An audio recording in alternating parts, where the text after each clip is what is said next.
नमस्कार मंडळी, सगळ्यांना श्री स्वामी समर्थ. तर आज आहे श्रावणी सोमवार.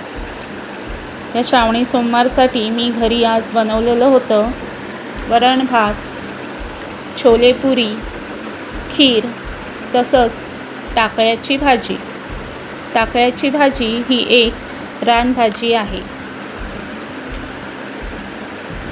तर आधी मी इथे छोले करण्यासाठी गरम मसाला सगळा घेतलेला होता. इथे पाहू शकताय मी ओलं वाटण तयार करून घेतलं होतं.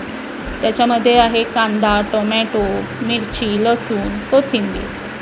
तसंच हा गरम मसाला देखील तयार करून घेतलेला आहे.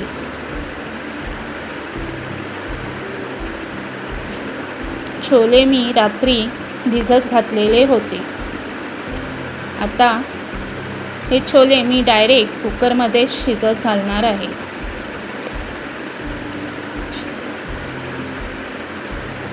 छोल्यांसाठी मी कुकरमध्ये तेल घेतलं. तेलामध्ये कांदा टोमॅटोचं जे वाटण केलं होतं ते तेलात परतवून घेतलं.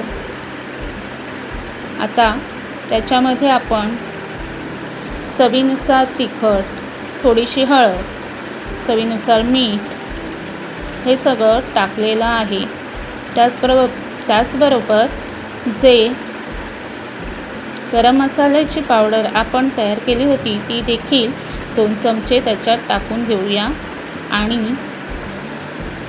पुरेसे असं पाणी टाकून 5 शिट्या होईपर्यंत ते शिजून घेऊया. आता आपण वरण तयार करूया. वरण अगदी साधं केलेलं आहे. त्याच्यामध्ये फक्त जिरं, मोहरी, मिरची आणि लसणीची फोडणी दिलेली होती. ही आहे टाकळ्याची भाजी. ही भाजी आपल्याला पावसाळ्यातच खायला मिळते. ह्या भाजीची नुसती पानं अशी काढून घ्यायची आहेत आणि या पानांची भाजी आपण करायची आहे. आता ही मी भाजी आधीच साफ करून ठेवली होती. ती आता 2 वेळा पाण्यात स्वच्छ धुवून घेऊया आणि ती उकळायला ठेवूया. 10 मिनटं ही भाजी व्यवस्थित उकळून घ्यावी लागते. उकळल्यानंतर ही भाजी चाळणीत निथळून घेऊया. निथळल्यानंतर ती पिळून घ्यायची आहे. त्याच्यामध्ये अजिबात पाणी राहता कामा नये. तसंच ह्या भाजीसाठी 2 कांदे, मोठे कांदे चिरून घेतले होते आणि 4-5 लसणीच्या पाकळ्या घेतलेल्या होत्या. कांदा आणि लसणीची फोडणी या भाजीला द्यायची असते. तुमच्याकडे ही भाजी कशी करतात तेही मला सांगा. आमच्याकडे ही अशा पद्धतीने केली जाते. या भाजीमध्ये फक्त कांदा आणि लसूण टाकला जातो. आमच्या कोकणी भागात ही भाजी अशाच प्रकारे केली जाते. कांदा लसूण चांगला परतल्यावर त्याच्यामध्ये तिखट, मीठ, हळद टाकलेलं आहे आणि ही भाजी टाकून व्यवस्थित परतवून घेतलेली आहे. आता आपण खीर बनवूया. खिरीसाठी मी इथे बारीक रवा घेतलेला होता. रवा हा आधी व्यवस्थित तुपामध्ये भाजून घेतला होता. त्याच्यानंतर थोडंसं गरम पाणी त्याच्यात टाकलं. त्याच्यानंतर गरम दूध भरपूर ह्याच्यात टाकलेलं आहे आणि अशी पातळसर खीर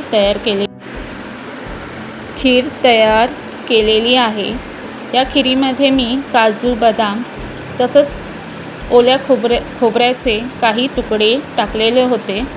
साखर ही तुमच्या आवडीनुसार तुम्ही टाकायची आहे. आता आपण पुरीसाठी पीठ मळून घेतलेलं होतं. पुरी पाहू शकता अगदी टम्म फुगलेल्या आहेत आणि चवीलाही एकदम भारी झालेल्या होत्या.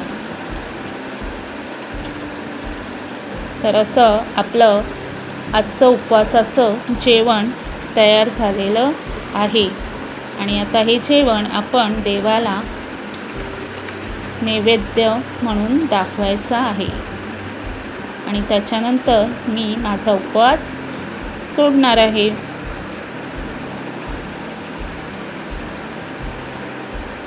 तर तुम्हाला माझी रेसिपी आवडली असेल तर प्लीज लाईक करा, शेअर करा, सबस्क्राईब करा आणि माझ्या चॅनलला सपोर्ट करा. सगळ्यांना श्री स्वामी समर्थ.